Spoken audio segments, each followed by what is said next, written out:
கோவை வடக்கு தொகுதி எம்எல்ஏ அம்மன் கே அர்ஜுனன் மீது லஞ்ச ஒழிப்புத்துறை சோதனையை ஏவியுள்ள ஸ்டாலின் மாடல் திமுக அரசுக்கு அதிமுக பொதுச் செயலாளர் கண்டனம். இன்னும் எங்களை எதிர்த்து எது வரினும் எவர் வரினும் துஞ்சாது எதிர்கொள்வோம், 2026 வெல்வோம் எனவும் அதிமுக பொதுச் செயலாளர் எடப்பாடி கே பழனிசாமி திட்டவட்டம்.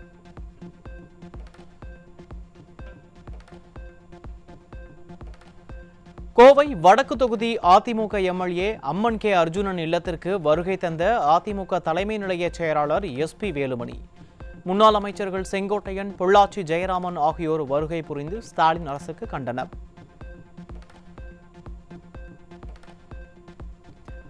அதிமுக சட்டமன்ற உறுப்பினர் அம்மன் கே அர்ஜுனன் இல்லத்தில் லஞ்ச ஒழிப்புத்துறையை ஏவி அரசியல் பழிவாங்கும் நடவடிக்கையில் ஈடுபட்டுள்ள ஸ்டாலின் அரசு மீது மக்கள் அதிருப்தி.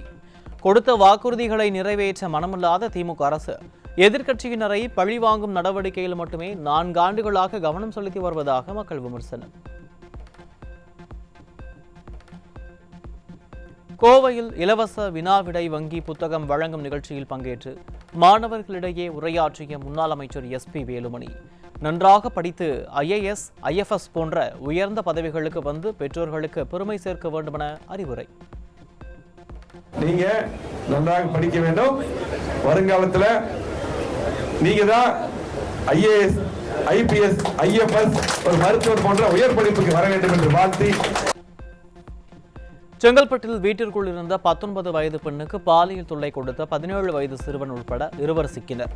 திமுக ஆட்சியில் பெண்கள் நிம்மதியாக வீட்டில் கூட இருக்க முடியாத அவல நிலை ஏற்பட்டுள்ளதாக மக்கள் வேதனை.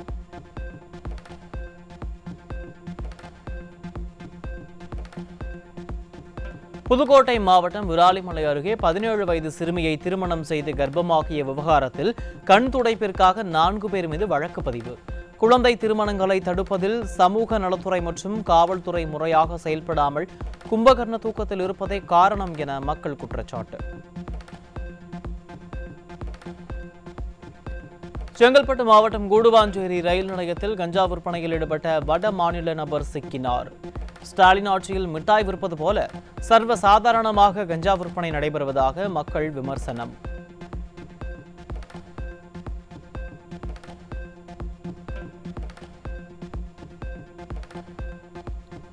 திண்டுக்கல்லில் மறைத்து வைத்து விற்கப்பட்ட கஞ்சா பறிமுதல். திமுக ஆட்சியில் போதைப் பொருட்கள் தமிழகத்திற்குள் வருவதை தடுக்க முடியாமல் காவல்துறை திணறி வருவதாக மக்கள் குற்றச்சாட்டு.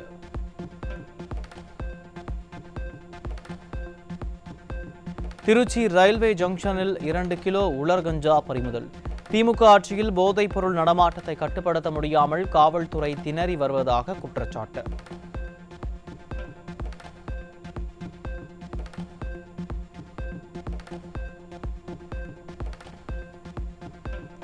சென்னை அடுத்த தாம்பரத்தில் 22 கிலோ கஞ்சா கடத்திய நபர் பிடிபட்டார். போதைப் பொருள் மாஃபியாக்களை பிடிக்காமல் சில்லறை வியாபாரிகளை பிடித்து காவல்துறை விளம்பரம் தேடிக் கொள்வதாக மக்கள் குற்றச்சாட்டு. திண்டுக்கல் மாவட்டம் கொடைக்கானலில் தடை செய்யப்பட்ட 10 கிலோ புகையிலை மற்றும் குட்கா பொருட்கள் சிக்கின. ஸ்டாலின் ஆட்சியில் காவல்துறை நல்ல உறக்கத்தில் இருப்பதால் போதைப் பொருள் புழக்கம் அதிகரித்திருப்பதாக மக்கள் காட்டம்.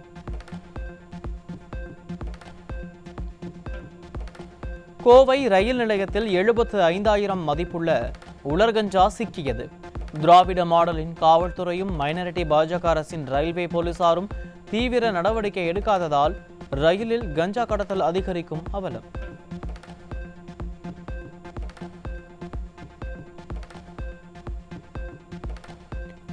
தருமபுரி மாவட்டம் தாசன்கோட்டாயில் 60 வயது முதியவரை கொலை செய்த தாயும் மகனும் சிக்கினர். திராவிட மாடல் ஆட்சியில் கொலைகள் சர்வசாதாரணமாக நடப்பதாக மக்கள் வேதனை.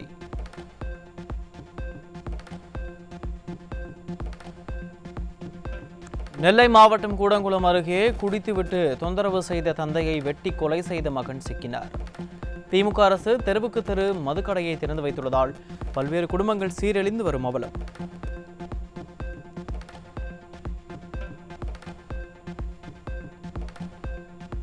கள்ளக்குறிச்சி கள்ளச்சாராய மரண வழக்கில் முக்கிய குற்றவாளிகளின் ஜாமீன் மனுக்கள் தள்ளுபடி. தொடர் குற்ற செயல்களில் ஈடுபடும் கண்ணுக்குட்டி தாமோதரனுக்கு ஜாமீன் வழங்கக்கூடாது என CBI தரப்பு தெரிவித்த நிலையில் சென்னை உயர்நீதிமன்றம் உத்தரவு.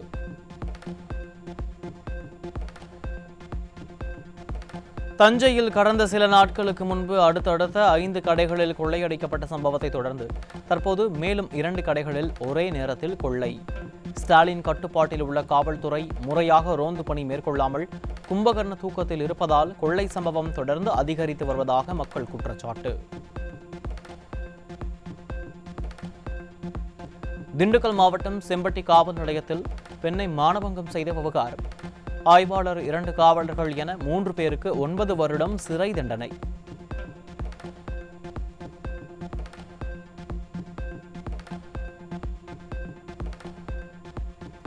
நான்காண்டுகளாக தேர்தல் வாக்குறுதியை நிறைவேற்றாத விளம்பர அரசை கண்டித்து தமிழகம் முழுவதும் அரசு ஊழியர்கள் போராட்டம். சென்னை எழிலகத்தில் ஸ்டாலின் அரசை கண்டித்து முழக்கங்களை எழுப்பிய அரசு ஊழியர்கள்.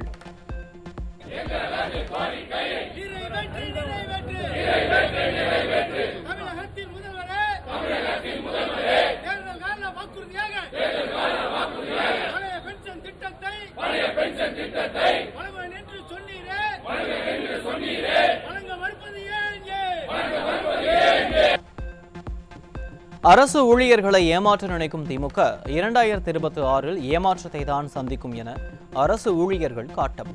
இந்தியாவிலேயே சொன்னதை செய்யாத ஒரே முதல்வர் ஸ்டாலின் தான் எனவும் விமர்சனம்.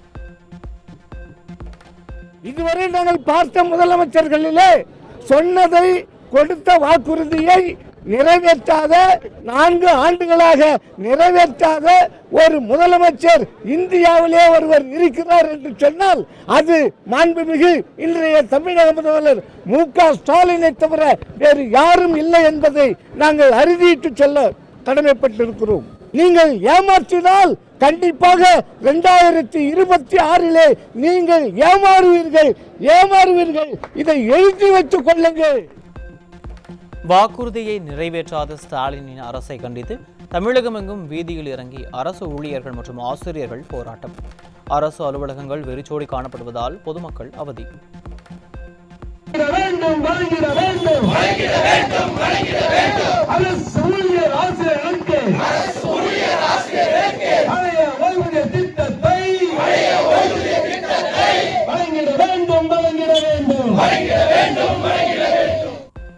பத்து அம்ச கோரிக்கைகளை வலியுறுத்தி தமிழகம் முழுவதும் அரசு ஊழியர்கள் ஆசிரியர்கள் விடுப்பு எடுத்து போராட்டத்தில் ஈடுபட்டிருப்பதால் வெறிச்சோடிய பள்ளிகள்.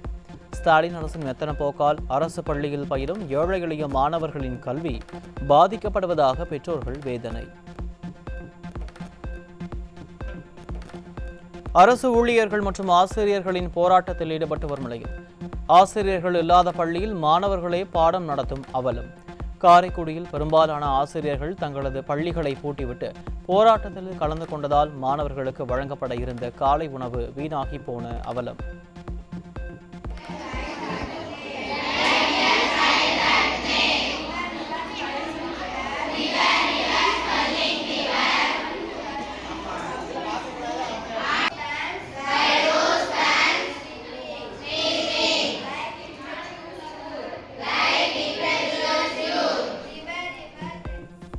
ஸ்மார்ட் மீட்டர் பொருத்தும் திட்டத்தை தனியாருக்கு தாரை பார்க்கும் ஸ்டாலின் அரசை கண்டித்து மின்வாரிய ஊழியர்கள் போராட்டம்.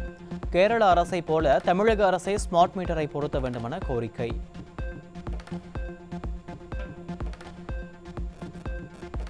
செங்கல்பட்டு நகராட்சியில் உள்ள அம்மா உணவகத்தில் மாத கணக்கில் பழுதடைந்து கிடக்கும் மின்சார உபகரணங்கள். புகார் அளித்தும் நடவடிக்கை எடுக்காத நகராட்சி நிர்வாகத்தை கண்டித்து அம்மா உணவகம் முன்பு அதிமுகவினர் ஆர்ப்பாட்டம்.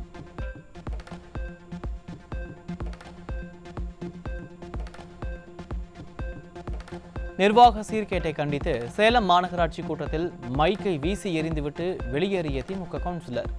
திமுக கவுன்சிலரை நிர்வாக சீர்கேட்டை கண்டித்து வெளியேறுவதால் உள்ளாட்சியில் நல்லாட்சியா என மக்கள் கேள்வி.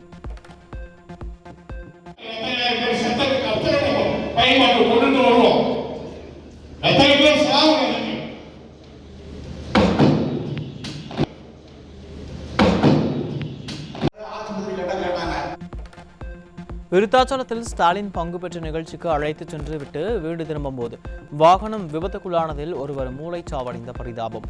ஆட்சியாளர்களின் விளம்பர மோகத்தால் இந்த அவலம் அரங்கேறியிருப்பதாக மக்கள் வேதனை. நெல்லை மாவட்டம் மேலக்குன்னத்தூர் அங்கன்வாடி மையத்தில் முன்பு மனித கழிவு மற்றும் மது பாட்டில்கள் உடைக்கப்பட்டுள்ளதால் பெற்றோர்கள் ஆத்திரம். ஸ்டாலின் ஆட்சியில் வேங்கை வயல் விவகாரம் தொடங்கி பல கிராமங்கள் அரங்கேறுவதால் மக்கள் அதிருப்தி.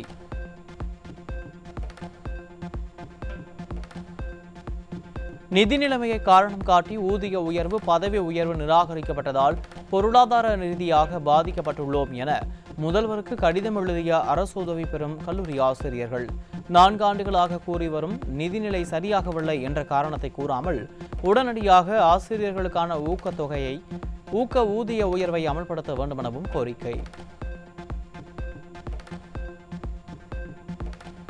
சென்னை அண்ணா சாலையில் உள்ள தமிழ்நாடு மின்சார வாரிய தலைமை அலுவலகத்தில் உயர் அதிகாரிகளிடம் வருமான வரித்துறையினர் விசாரணை.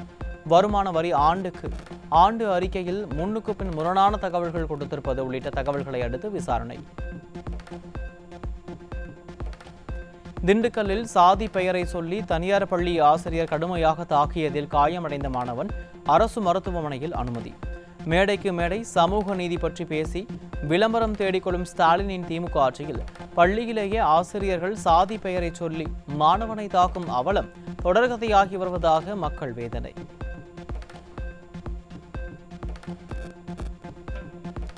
திண்டுக்கல் மாவட்டம் கொடைக்கானலில் அடிப்படை வசதிகள் இன்றி அவதி அடைந்து வரும் பழங்குடியின மக்கள். பட்டியலின மக்களை ஒரு பொருட்டாகவே ஸ்டாலினின் திமுக அரசு கண்டுகொள்வதில்லை என குற்றச்சாட்டு. கடலூர் மாவட்டம் சிதம்பரம் அருகே ஊராட்சியை நகராட்சியோடு இணைப்பதற்கு எதிர்ப்பு. மக்களின் வாழ்வாதாரம் மற்றும் விவசாயம் பாதிக்கும் செயலில் திமுக அரசு ஈடுபடுவதாக குற்றச்சாட்டு.